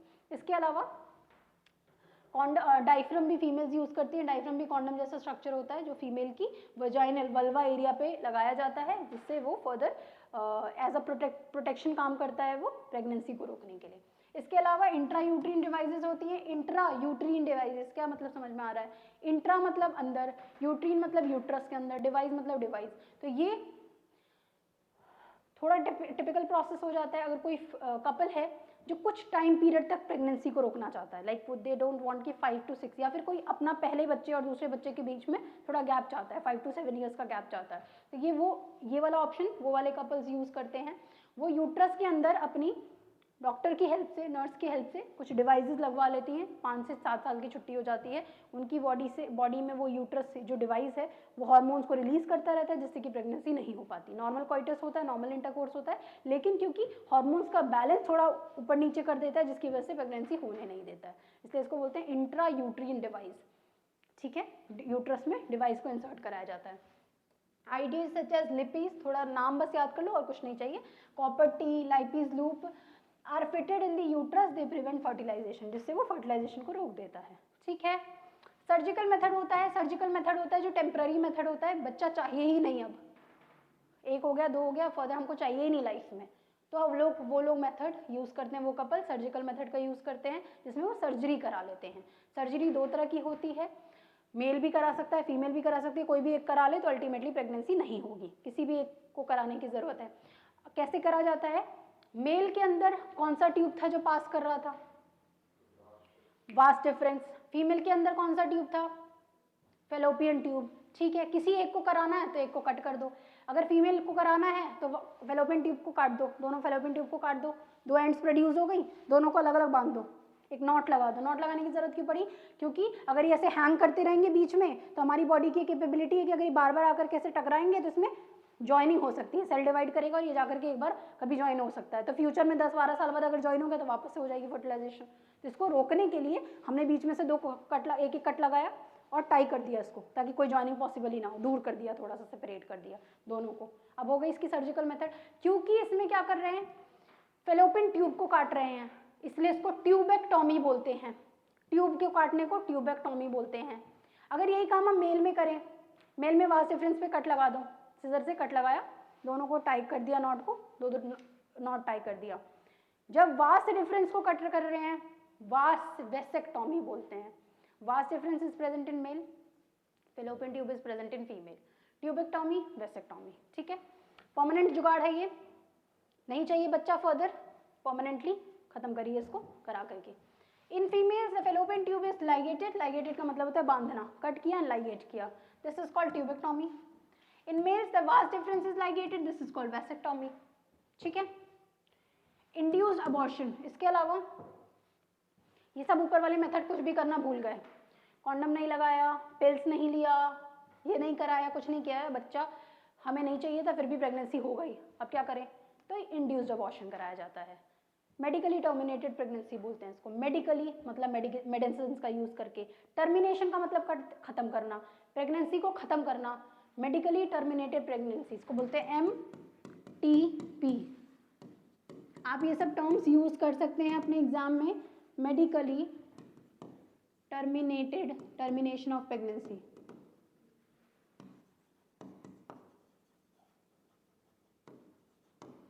Medically termination of pregnancy, pregnancy को मेडिसिन का यूज करके टर्मिनेट कर दिया गया। ठीक है, इंड्यूस्ड अबॉर्शन भी बोलते हैं आम भाषा में। नॉर्मली इंड्यूस का मतलब क्या हुआ? अपने आप नहीं हुआ, तुमने इंड्यूस कराया। कैसे कराया? दवाई खा करके कराया। जैसी दवाई खाया, हार्मोन जो यहाँ तक होना चाहिए तो उसके हार्मोन का लेवल नीचे गिर गया, जैसे हार्मोन का लेवल नीचे गिरा, जो एम्ब्रियो अटैच था इसके साथ, इम्प्लांटेशन हुई थी, ये भी टूटना स्टार्ट हो गई, जब ये टूटी तो नीचे शेड ऑफ हुआ, बाहर निकल गया वजाइना के थ्रू, खत्म प्रेगनेंसी। ठीक है, it is also known as medical termination of pregnancy, MTP। ठीक है, if a woman becomes pregnant and a couple is not willing to have baby, pregnant हो गई किसी वजह से बट बच्चा नहीं चाहिए हमको, then the option of induce abortion is chosen. ठीक है, दवाई लेकर के इंड्यूस कर दिया जाता है अबॉर्शन को। This ends your chapter completely, chapter खत्म। ठीक है, कोई टॉपिक बचा नहीं है आपके एनसीईआरटी के अंदर, ह्यूमन रिप्रोडक्शन के अंदर, लेकिन नोट्स को रीड करने के साथ साथ एनसीईआरटी रीड करना बहुत जरूरी है। अगेन एंड अगेन बार बार कह रही हूँ, एनसीईआरटी रीड नहीं करेंगे दिक्कत होगी। एनसीईआरटी की रीडिंग से ही आपको समझ में आएगा क्वेश्चन कहाँ से बनेंगे। एनसीईआरटी की रीडिंग और 10 ईयर क्वेश्चंस, ये जब तक एग्जाम नहीं हो जाता करते रहना है सॉल्व, बार बार रीड करना है, बार बार क्वेश्चन सॉल्व करना है। 10 ईयर्स क्वेश्चन सॉल्व करना क्यों जरूरी है? अभी के टाइम पे तो सिर्फ क्वेश्चन सॉल्व करना जरूरी है, रीडिंग सप्लीमेंट्री काम करेगा कि साथ में आप रीडिंग कर रहे हैं तो आपके दिमाग में चीजें स्टोर होती रहेंगी, लेकिन अभी जो इंपॉर्टेंट है, मोस्ट इंपॉर्टेंट है, that is question solving. Question solving से आपको ये चीज समझ में आएगी कि क्वेश्चन किस तरीके से आ रहे हैं और आंसर कैसे अटेम्प्ट करना है। क्वेश्चन कौन से वाले सॉल्व करने हैं? जिसमें आंसर्स दिए हुए हैं, टॉपर्स के आंसर जिसमें छपे हुए हैं, हैंड रिटन आंसर्स। ठीक है, उसको देखना है किस तरीके से टॉपर्स ने आंसर्स को प्रेजेंट किया है, हमको भी वैसे ही करना है। ठीक है, तो this will help you a lot at this time. ये वाला हो गया। टाइम कितना बचा है हमारे पास? 3। क्लास कब स्टार्ट हुई थी? 1:30 पे स्टार्ट हुई थी, 1:30 बजे, 1.5 घंटा हो गया, 10 मिनट बचे हुए हैं। नया चैप्टर स्टार्ट करने का कोई मतलब तो है नहीं, 10 मिनट में तो चैप्टर ये होगा नहीं। कितने चैप्टर बचे हैं हमारे अभी? 3 चैप्टर। कितने चैप्टर हो गए? ह्यूमन रिप्रोडक्शन हो गया, हेरिडिटी हो गया, और कोई हुआ है अभी? हमने 2 चैप्टर किया ना अभी, 3 चैप्टर अभी